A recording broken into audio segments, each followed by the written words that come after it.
Hi, I'm Zibby Owens, and you're listening to Moms Don't Have Time to Read Books. This 30-minute podcast features a new author interviewed by me every single day, 365 days a year, for about 30 minutes. I am also the publisher for Zibby Books, which publishes 12 books a year in fiction and memoir. Our books are already out now. You can check it out on zibbybooks.com. And we have a magazine called Zibby Mag, where we have lots of wonderful essays and lifestyle features. That's at zibbymag.com. We have classes at zibbyclasses.com. And I recently opened a bookstore in LA called Zibby's Bookshop at 1113 Montana Avenue at 11th Street in Santa Monica. I hope that you are able to enjoy some of our other offerings, but this here podcast is the basis of all of it and started in 2018, and no matter what I do, this is basically my favorite thing. Enjoy.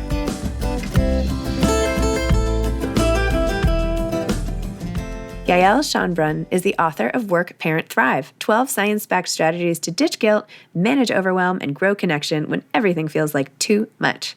Yael had a great event here. Well, I thought it was great. Well, we had a great event together for Hanukkah with the Jewish Book Council, and she got a chance to talk to Jessica Gross of the New York Times, who also had a book out, and we got to hear all about her book in person, but now it's wonderful to have her on the podcast as well. Yael is a clinical psychologist specializing in relationships between partners, between parents and kids, and between roles. She is a co-host for the Psychologist's Off the Clock podcast, an assistant professor at Brown University, and a parent of 3. She is also a world-class napper, she wants you to know. And thank you to Rebecca Schrag-Hirschberg, my high school and college friend, who made this introduction. And also, by the way, Rebecca has been on this podcast for her book about managing toddler tantrums. Welcome, Yael. Thank you so much for coming on Moms Don't Have Time to Read Books to discuss Work, Parent, Thrive, which we discussed a lot when we were in person at my event, which was so much fun, I have to say. It was so much fun. Thank you for hosting me then. Thank you for hosting me now. I'm a huge, huge Zibby Owens fan. Oh, so thank you. Thank you. And I'm so delighted that Rebecca put us in touch, which is so nice. Yeah. So. I just texted her yesterday. I said, I'm meeting with Zibby. Oh, yay. Okay, so for listeners who don't know you, don't know anything about your book, give your spiel, please. I am a clinical psychologist by training and wear a number of professional hats, including as assistant professor at Brown University. I have a small private practice where I specialize in couples therapy and parent coaching. I write, and I'm also a podcaster myself. I have a podcast called Psychologist Off the Clock. And then I'm also a mom of 3 boys, ages now they're 6 to 12, so 6, 10, and 12. So it's busy and fun. And the book that I recently wrote that we're here to talk about is called Work, Parent, Thrive. And it really was born out of what happened when I became a working parent, which is that I kind of thought I had it in the bag because I'm a clinical psychologist. I love my work. I have a supportive partner, a flexible job. I had a healthy pregnancy. The baby was perfect, but I was miserable. And as a clinical psychologist, I was a nerd. I was like looking for the answer. Like, how do I do this thing? What are the tools that I need? And everything in the bookstore was pretty disheartening. It was kind of like all the structures are not working and they're really slow moving and it's totally unfair and there's nothing to do. And I could kind of see the truth in that, but also that wasn't my primary problem. And also felt like, what was I going to do about that in my daily life that I needed to kind of sort out in the now? The other part that is really true for me is that I look at most problems from a clinical psychologist lens, and I specialize in relationships, and I'm also really into positive psychology. And happiness science or positive psychology is really all about working with what we have in front of us, working with the tools, our thoughts, our behaviors, our actions, our intentions, our gratitudes, things like that. And it doesn't sort of undo injustice in the outside world, but it helps us tolerate what's difficult. So that's sort of the positive psychology bent. And then the relationship bent is that I look at everything in relational terms. And so I started thinking about the relationship between roles and realized that there's really nothing written about it in the bookstores or the library. So I started looking at the academic literature. And there is certainly a lot that's written about the relationship between work and family roles in terms of the conflict. But again, I'm interested in the positive psychology. And so I was really excited when I found this construct called work-family enrichment, which is basically defined as the way that our roles help each other out And I was like, ooh, that's cool. And I started diving in more into the science of creativity and rest and stress and happiness. And in all of these ways, there's really sort of overlooked opportunities that our roles help each other out. And so that's what this book is about. It's about both the psychology of working parenthood, so not the outside structures, although I recognize that there are huge problems in those, but really about what we can do on a daily basis using the tools that we have at our disposal in our daily lives, and using the tension between our roles in positive ways and taking advantage of the ways that the tensions can actually help us out, which doesn't mean that it's not hard, but there are ways that we can harness some of the gifts in pretty strategic, clever ways using tools from social science and psychology. So what's an example of a way we can make all this work in harmony to make our lives easier? Yeah. So for example, I have a chapter devoted to creativity. So we often think about creative endeavors. I mean, you're a writer and I also write. And so it takes time, right? So we think, oh gosh, if I only had more time to, bang out this chapter. I have a history in science. So that's true about scientific creativity. It's like you need to sort of address a problem and go super deep, really into the trenches, and it can be incredibly time consuming. And that is true, right? We do need time, but there is this really cool science on creativity that suggests that it's when we step away that we have access to certain kinds of creative processes that happen in our unconscious mind, in what's called the default mode network, which is an interconnected set of structures in the brain that basically wake up when our mind is wandering, when we're not intensely focused on a problem. And in fact, our creative processes are more effective when we step from one particular problem into a totally different content area. So for example, if you're doing a spatial task and then you step away into a verbal task. So my favorite sets of tools have to do with doing less and finding. Actually just interviewed for my podcast Annie Duke, who wrote this really good book called Quit. It's like transformative, but it's basically like, what do you need to stop doing so that you can be more effective? And I have a chapter on subtraction too, because I do think sometimes we have this idea, and it's related to creativity, it's related to productivity, where we just think we need to keep going. And that the answer is do more.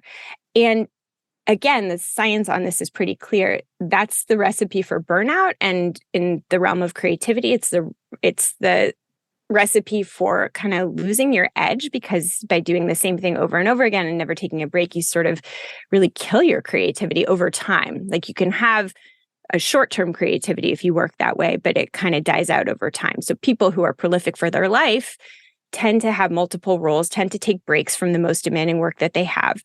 And coming back specifically to creativity, what the science shows is that incompatible roles help freshen our perspective. And it also shows that we can incubate, basically come up with creative ideas when we stop consciously thinking about whatever the problem is that we're working on.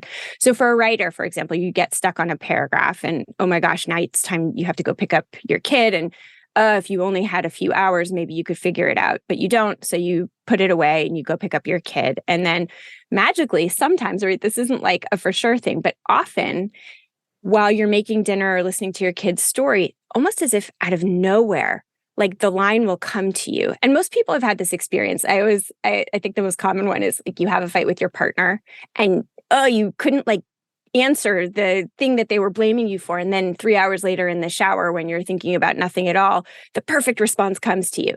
So that's what we call the incubation effect. And it happens when we're not consciously thinking about something, but we have sort of done this preparation of thinking. We step away fully.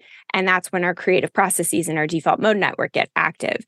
And so this is a very long-winded way of saying that part of how we can use the tension between roles is using the force breaks to our advantage, using the force breaks to access creativity, using the force breaks to access rest from each role. So even if you're stepping from one demanding role into another, whatever role you're stepping away from, you're actually getting a break from. So for parents, stepping away from parenting to go to work can be a really important and useful break from parenting. I know I've experienced this a lot. And then when you're really worn out from your job, stepping away and going home to your family can be a really nice break from the work that you do.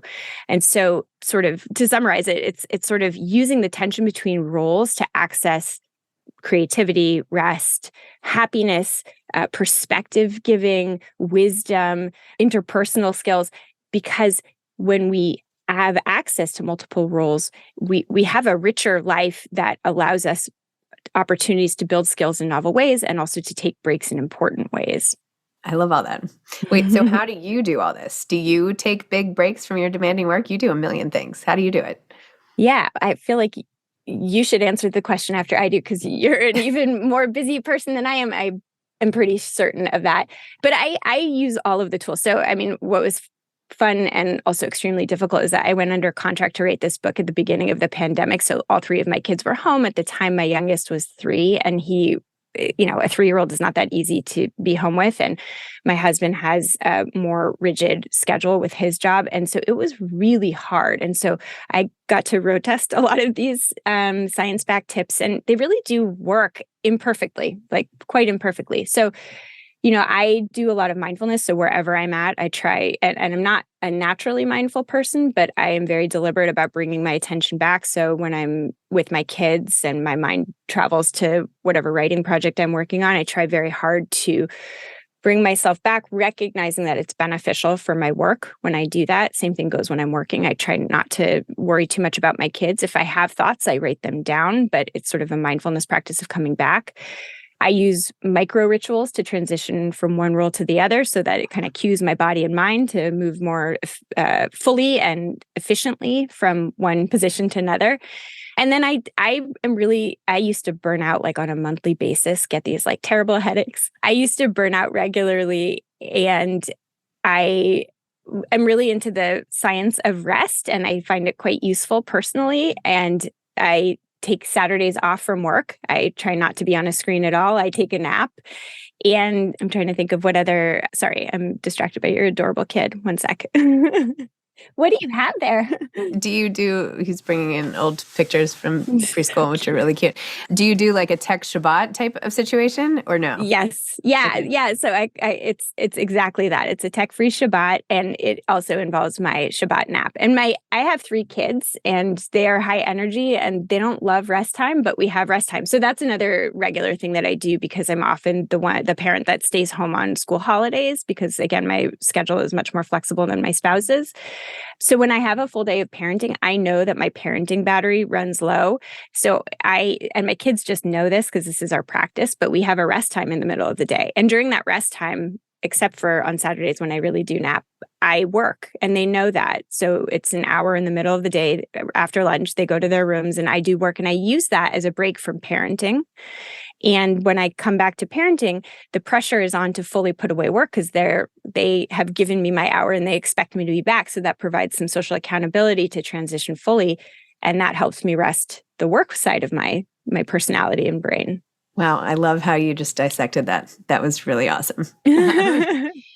What are some of the tools that you use to balance, to juggle, keep the balls up in the air that you have going? Because you've got 4 kids, many, many professional hats, all of these entrepreneurial endeavors. It seems incredibly busy, and a lot of role transitions, I would have to imagine. Yes, a lot of role transitions. I don't know. Like you, I don't think I consider it mindfulness. I consider it like hyper focus almost. Like when I am doing a podcast, this is all I am thinking about. Yeah. And usually leading up to it when I'm preparing and everything. Like I'm in this moment. You and I are connecting, talking. I'm learning. I'm like processing. I'm connecting. I'm like all these sensors are lighting up in my brain, right? Of all these happiness things that I love. I love to learn. I love to talk to people. I love to listen. I like to get to know people, like figure things out. So then I do all that. And then I close the Zoom and like go on to the next one. And then I'm like, okay. I mean, it depends on my schedule, right? I just have to do it. It's like next might have a thing for publicity, or I might have a strategy meeting. So I have to just be really in it. So whatever I'm doing, I'm just like totally in it. So I guess that's mindfulness. So let me ask you a question, because you've been doing some version of multiple hat wearing for a while, but it's sort of intensified. Have you experienced that you've gotten more skilled at doing those transitions over time? Yes. Yeah. I've gotten more skilled at all of it, at all the juggling. And I find it actually, the energy feeds off of all the energy of zooming, like going back and forth and switching gears actually makes my engine run faster.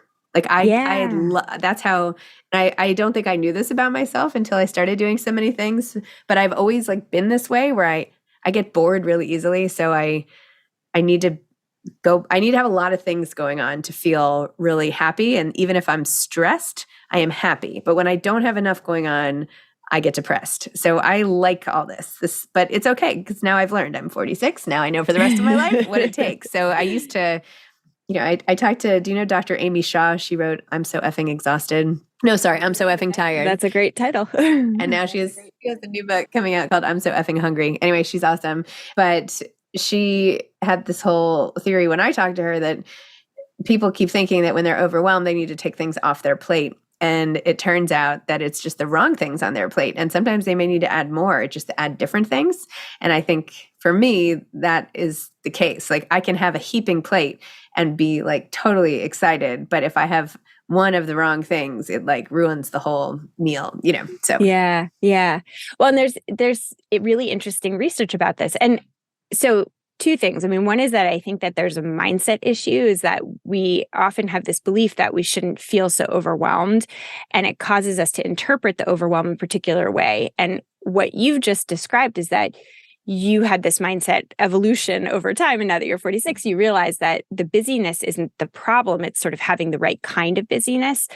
But embedded in that is this awareness that busyness can be good, right? There's probably some extent to which it's no longer going to be very healthy, and you're going to just be stressed out and start to get depleted and burned out. But you have a pretty wide range of busyness that actually works for you. And that's the mindset of enrichment, of really recognizing that multiple roles kind of fuel you. They feed each other. They are, they keep you interested and interesting and excited, even though it can go along with stress. And so the second part is a mindset about stress, which is, and Kelly McGonigal has this great book that I recommend to everybody called The Upside of Stress. And it basically helps us to shift from this idea that stress is bad for us, which to some extent is true. And here's the trick about psychology is like, you can kind of cherry pick, like extreme levels of stress really are not good for you, but there's a wide swath of stress that's actually quite good for you. And in fact, the stress response is adaptive, right? And researchers define it as when the demands on you, when you don't have sufficient resources to meet the demands on you. And so your stress response helps your body and your mind to get activated to meet those demands. And sometimes it's by building skills, and sometimes it's by having adrenaline and more energy in your body. And sometimes it's about reaching out for resources to help you. And sometimes it's about recognizing this doesn't really work for me and saying no. But the stress response helps you to kind of hone in and figure out what you're going to do in response to this demand that you don't quite have the resources to meet. And recognizing that that is really good for you helps you to take that ride in a more open and curious way, as opposed to shutting down and getting very pessimistic about it. Because once we're pessimistic and we have that sort of fixed mindset of like, oh, this isn't going to work, we stop looking for ways to meet that demand. And so I think in a way, what you're describing is kind of like an evolution of your mindset that has really been helpful and allowed you to really thrive in this super busy life. Yes. Thank you for the dissection of me. That's what I do.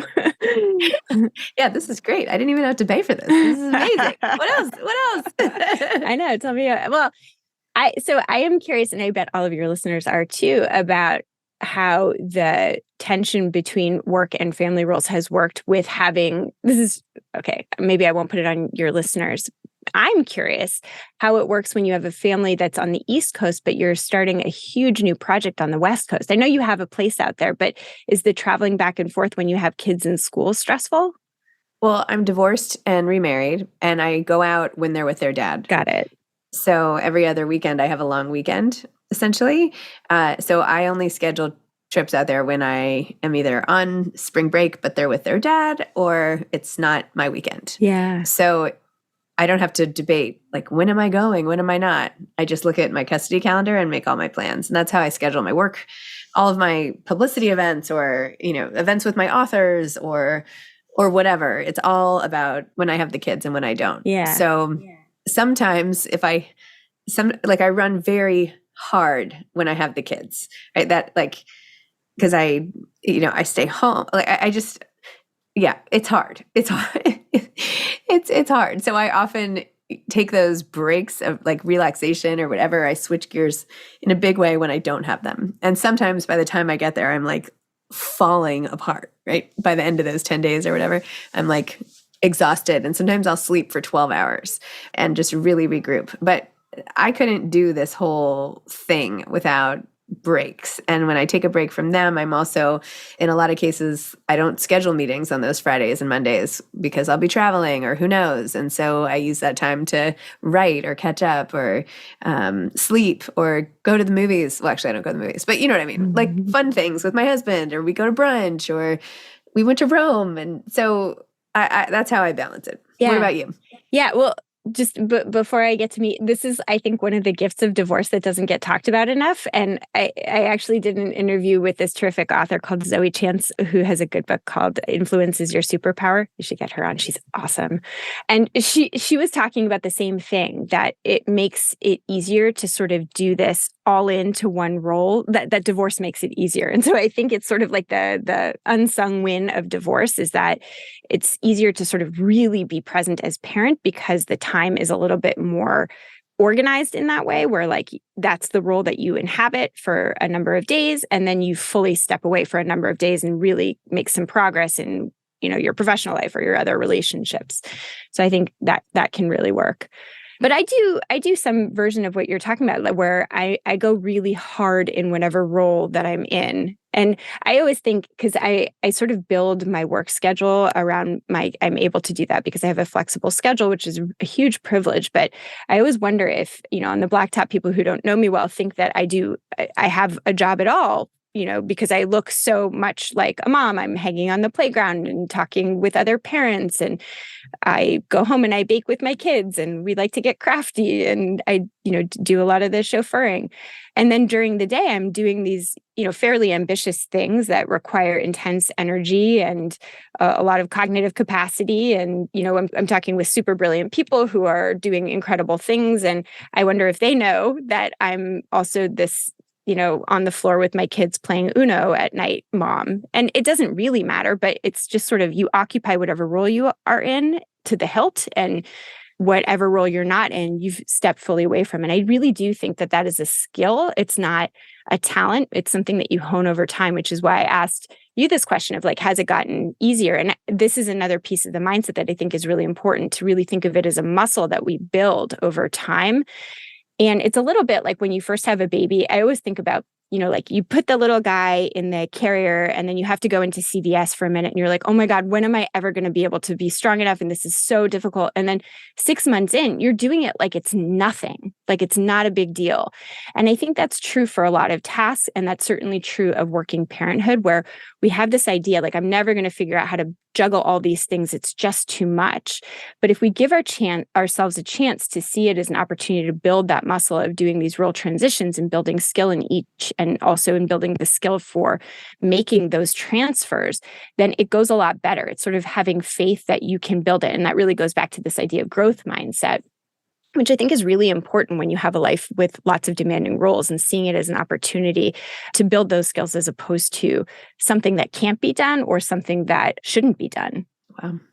I could really talk to you all day. You were so good. And now I have to admit, I don't make time to listen to a lot of podcasts myself because I'm so busy podcasting. Yeah. By the way, I don't know how you podcast how you release every single day. That is amazing. Yeah, it's a lot. It's a lot, but I love it. They're not long. They're 30 minutes each. No, but you probably read most of the books.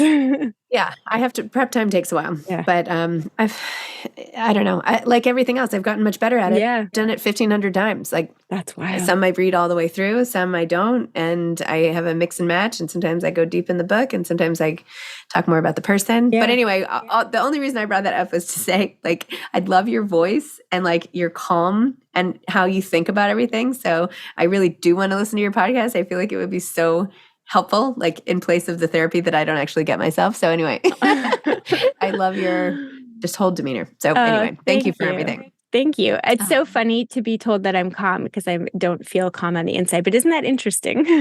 Yes, exactly. Thank you so much for coming on Moms Don't Have Time to Read Books. Thank you. Yael Schonbrun, Work, Parent, Thrive. What's your podcast called again? Psychologist Off the Clock. Psychologist Off the Clock. Go take a listen, everybody who's listening to this. All right. Thank you so much. Thank you, Zibby. All right. Have a great day. Thanks for the therapy. Have a great day. Thank you so much. Take good care. Good luck with the launch of the store. Bye. Thank you. Bye. Thanks for listening to this episode of Moms Don't Have Time to Read Books. Don't forget to follow me on Instagram at Zibby Owens and at Moms Don't Have Time to Read Books. Also sign up for my newsletter at zibbyowens.com and sign up for my virtual book club and meet lots of authors on Zoom every other week. Thanks so much to Steve and Ryan at Texture Sound for the sound editing. And thank you to Morning Moon Productions for providing this fantastic intro and outro music.